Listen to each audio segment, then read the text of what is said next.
د دې اونۍ په اقتصادي غونډه کې د ریاست الوزرا د لومړي مرستیال ملا عبدالغني برادر اخوند په مشرۍ اقتصادي کمیسیون له مالیې وزارت، ښار جوړونې وزارت، اقتصاد وزارت، کرنې وزارت او کابل ښاروالۍ څخه جوړې شوې کمیټې ته دنده وسپارله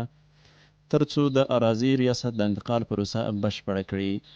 د یادونې وړ ده چې اراضي ریاست د امیر المؤمنین شیخ هیبت الله اخندزاده د ځانګړي حکم پر اساس له ښار جوړونې وزارت څخه د کرنې وزارت ته لیږدول کیږي.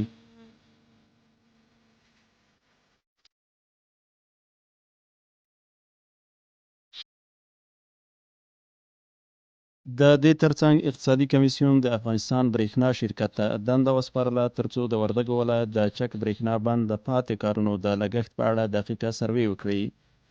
او وروسته یې راپور د یاد کمیسیون راتلونکې غونډې ته وړاندې کړي.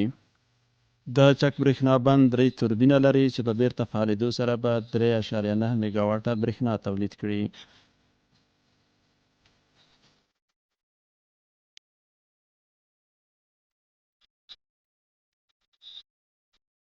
همدارنګه اقتصادي کمیسیون د فلزاتو په اړه هغه پریکړه هم د تطبیق وړ وبلله چې له مخې به یې په هیواد کې د فلزاتو ولي کوونکې فابریکې له سوداګرو څخه زاړه او له کاره لوېدلي فلزات په ورځني قیمت اخلي.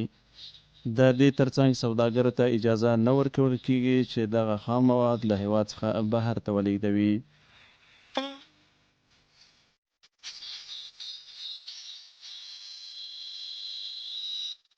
په پای کې اقتصادي کمیسیون د اقتصاد وزارت په مشرۍ یوې ګډې کمیټې ته دنده وسپارله ترڅو په صنعتي پارکونو کې د صنعتکارانو د ځمکو د ستونزو د حل په موخه عملي ګامونه واخلي. پر جهان باندې بلند لرو نشان د آزادۍ